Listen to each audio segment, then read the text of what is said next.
ఓ తీయటి పనసపండు తిని సరదాగా డ్రైవింగ్కి వెళ్తున్నారా? అయితే జాగ్రత్తండోయ్, ఎందుకంటే మీరు డ్రంక్ అండ్ డ్రైవ్ టెస్ట్ లో దొరికిపోవచ్చు. అవును, కేరళలో కరెక్ట్ గా ఇలాంటి సీనే రిపీట్ అయింది. పండాలం డిపోలోని కేఎస్ఆర్టీసీ డిపో పరిధిలో ఈ ఘటన జరిగింది. రోజులాగే ఉదయం 6 గంటలకు డ్యూటీలోకి దిగిన డ్రైవర్ బ్రీత్ అనలైజర్ టెస్ట్ చేయించుకున్నాడు. కానీ అందులో పాజిటివ్ అని వచ్చింది. తాను అస్సలు తాగలేదని అధికారుడితో మొరపెట్టుకున్నాడు.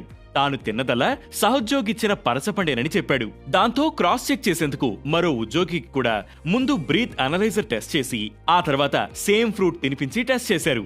ఆశ్చర్యంగా మళ్లీ అదే సీన్ రిపీట్ అయింది. టెస్ట్ లో పాజిటివ్ వచ్చింది. తేనెలాంటి తీపి ఉండే టెన్వరిక్కా అనే రకం పనసపండును తినడంతోనే ఈ చిక్కంతా వచ్చిపడింది. అదెలా సాధ్యమంటే ఛాన్స్ ఉందని నిపుణులు చెబుతున్నారు.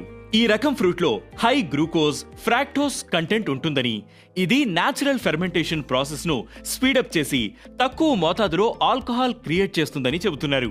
అతిగా పండిపోతే ఈ సమస్య వస్తుందని అంటున్నారు. అరటిపండు, మామిడి, డ్యూరియస్ వంటి పండ్లు కూడా బాగా పండిపోయినవి తిన్నప్పుడు ఇలాంటి పాజిటివ్ రిజల్ట్స్ వస్తాయని అంటున్నారు. వెనిగర్ లేదా ఆల్కహాల్ తో వండిన డిషెస్ తిన్నా, నాన్ ఆల్కహాలిక్ బీర్ లేదా మౌత్ వాష్ వాడినా, ప్రోటీన్ బార్స్, ఎనర్జీ డ్రింక్స్ తీసుకున్న ఈ తరహా రిజల్ట్స్ వస్తాయని తెలిపారు. అయితే జనరల్ గా ఆ ఎఫెక్ట్ పెద్దగా కనిపించదని, కాకపోతే ఇలా రేర్ కేసెస్ లో కేరళ డ్రైవర్ కి జరిగినట్టు అవుతుందంటున్నారు. మరి మీకెప్పుడైనా ఇలాంటి ఎక్స్పీరియన్స్ అయిందా? కామెంట్ చేయండి.